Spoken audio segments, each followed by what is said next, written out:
Weiter geht's heute. Verheimlicht, vertuscht, vergessen, was 2020 nicht in der Zeitung stand.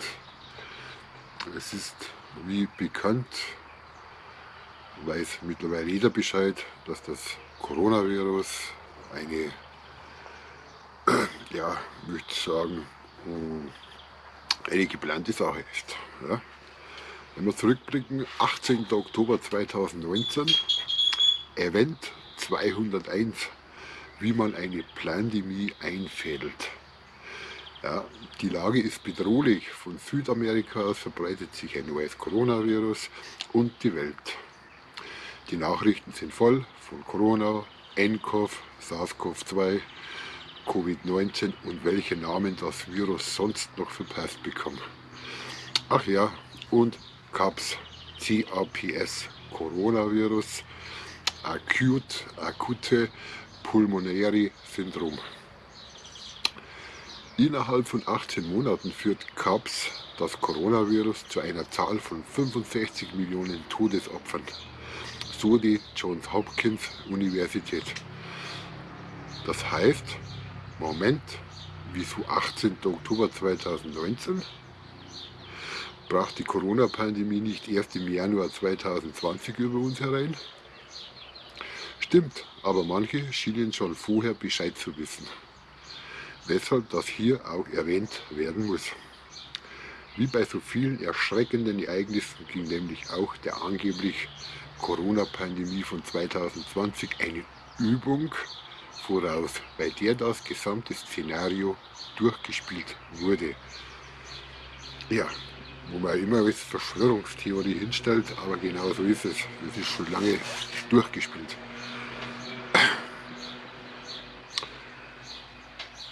Am 18. Oktober 2019 veranstaltete die Bill und Melinda Gates Stiftung zusammen mit dem Weltwirtschaftsforum WEF und der Johns Hopkins Universität eine Pandemie-Simulation, bei der politische Entscheidungsträger, Wirtschaftsführer und Gesundheitsbeamte gemeinsam an einem simulierten Ausbruch des Coronavirus arbeiteten, hieß es auf der Website der Johns Hopkins Universität. Unter dem Titel Event 201 katapultierte die hochrangige Pandemieübung die Teilnehmer mitten in einen unkontrollierten Coronavirus-Ausbruch, der sich von Südamerika aus wie ein Buschfeuer ausbreitete und weltweit Chaos anrichtete. Johns Hopkins Universität. Und so kam es auch dazu. Mysteriöse Vorahnungen. Na sowas. Denn im Januar 2020 kam es wirklich zu einem solchen Corona-Ausbruch und am 30. Januar 2020 verkündete die WHO deswegen tatsächlich einen internationalen Gesundheitsnotfall. Falsch lag die Simulation nur in einem Punkt hinsichtlich des Ortes. Anders als dort angenommen, lag der Ursprungsherd nicht in Südamerika, sondern in Wuhan, China. Doch in Wirklichkeit lag die Simulation auch dabei richtig. Denn teilgenommen an dem Planspiel hatten nicht etwa Experten aus Südamerika, sondern ausgerechnet ein hochrangiger Gesundheitsexperte aus China. George F. Gao, der Generaldirektor des Chinese Center for Disease Control and Prevention, das bei dem realen Corona-Ausbruch des Jahres 2020 eine zentrale Rolle spielen sollte. Und nachdem Gao bei der prophetischen Übung vom Oktober 2019 mitgewirkt hatte, präsentierte er sich im Januar 2020 als einer der Entdecker des neuen Coronavirus. Am 24. Januar, mal ein paar so Stichpunkte, am 24. Januar 2020, nur 3 Monate nach der Übung, veröffentlichte er eine Arbeit mit dem Titel Ein neuer Ausbruch des Coronavirus von globaler Tragweite. Am 24. Januar publizierte er auf der Website des New England Journals of Medicine auch eine Arbeit mit dem Titel Ein neues Coronavirus bei Patienten mit Lungenentzündung in China 2019. Und dann kommen noch hinzu die Vorhersagen des Dr. Fauci. Sowas aber auch. Da saß man im Oktober 2019 bei einem Planspiel über eine Epidemie mit einem fiktiven neuen Coronavirus und 3 Monate später erfüllte man die eigene Vorhersage und veröffentlichte eine Arbeit über das angebliche neue Virus. Wie kam es? Wie kam denn das? Ja, wie kam denn das? Dabei war das keineswegs die einzige Prophezeiung. In Wirklichkeit pfiffen die Spatzen den Corona-Ausbruch des Jahres 2020 schon lange vor den Dächern. Und einer dieser Spatzen hieß Bill Gates.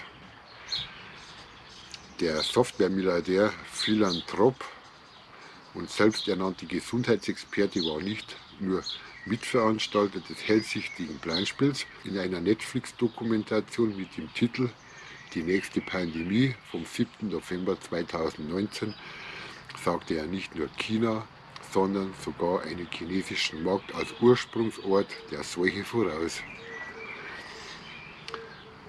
Man hört es ja eh schon in den Medien, ja, es ist schon das Bild gewesen, dass das doch wahrscheinlich ein Ausbruch aus dem Labor Wuhan kommt, aber die Medien schweigen immer es tot, damit der Bürger das ja nicht mitkriegt. Genauso ist es. Und ich bin auch der Meinung, ein künstlich erzeugtes Virus. Also einen chinesischen Markt als Ursprungsort der Seuche voraus. In der Ende vergangenen Jahres ausgestrahlten Serie hatte Herr Gates vor der Wahrscheinlichkeit eines Virusausbruchs auf einem der Viehmärkte Chinas gewarnt. Genauso wie in Wuhan, wo dieser neue Ausbruch des Coronavirus vermutlich seinen Ursprung hat, konnte man am 31. Januar 2020 sogar in der britischen Daily Mail lesen online. Aber die böse Vorahnung ging sogar noch weiter zurück. Ein gewisser Dr. Anthony S. Fauci, der führende Corona-Berater von Präsident Trump, sagte den 2020er Ausbruch schon im Januar 2017 voraus. Es ist keine Frage, dass die kommende Trump-Administration auf dem Gebiet der Infektionskrankheiten, der bereits vorhandenen chronischen Infektionskrankheiten mit einer Herausforderung konfrontiert werden wird, was sicherlich eine große Belastung bedeuten wird. Aber es wird auch einen überraschenden Ausbruch geben.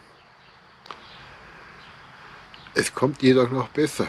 So soll die chinesische Regierung exakt einen Monat vor der Simulation vom 18. Oktober schon am 18. September 2019 eine Übung durchgeführt haben, bei der sie eine Reaktion auf einen neuartigen Coronavirus-Stamm simulierte.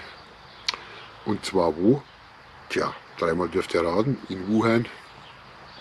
Unglaublich, denn wie hoch sind die Chancen, dass die chinesischen Behörden angesichts der Tausenden von Krankheitserregern und Krankheiten, für die sie hätten trainieren können, sich zufällig für ein Coronavirus entscheiden, das in ihr Land gelangt. Die Rockefeller Stiftung war sogar noch früher dran. Sie ahnte schon 2010 genau, was 2020 auf uns zukommen würde. Viele finden Event 201 gruselig.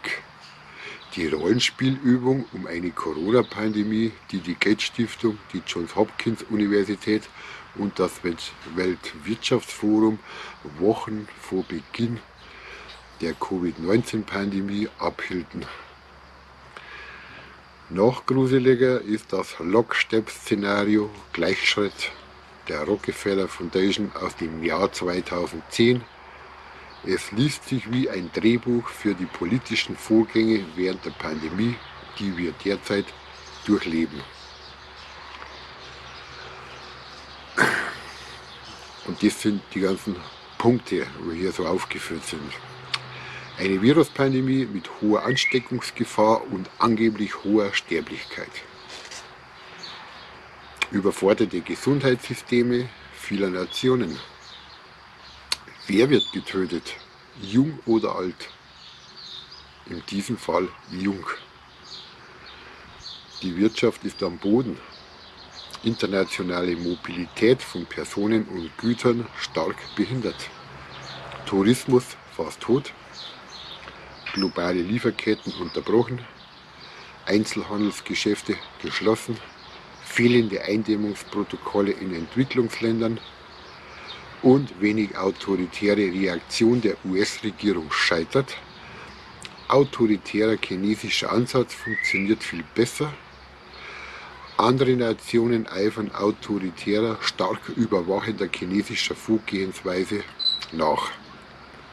Autoritäre Herrschaftsform hält sich nach der Pandemie. Geschockte Bevölkerungen begrüßen mehr Überwachung. Und autoritäre Herrschaft. Biometrische Identitätserfassung erhält Auftrieb. Mehr staatliche Kontrolle über Industrien, die für das nationale Interesse lebenswichtig sind. IT-Monopolisten halten Innovationen innerhalb der Landesgrenzen. Eine multipolare IT-Welt mit US-Dominanz. Philanthropische Stiftungen werden Teil der Außen- und Sicherheitspolitik der USA. Hervorstechender Einfluss der großen Stiftungen. Ja, Quelle, Gleichschritt, das unheimlich weitsichtige Pandemie-Szenario der Rockefeller Stiftung aus dem Jahre 15. Mai 2020. Da steht das alles drin. Corona-Transition.org. Detaillierter geht es nun wirklich nicht mehr und das schon seit 2010. Ja, soviel zum Thema Corona. Was immer als Verschwörungstheorie hingestellt wird, ist schon lange Realität und der Plan B geht auf. Die sogenannte Plandemie. Danke fürs Zuschauen, meine Lieben. Lasst ein Abo da, auf einen Daumen nach oben würde mich freuen.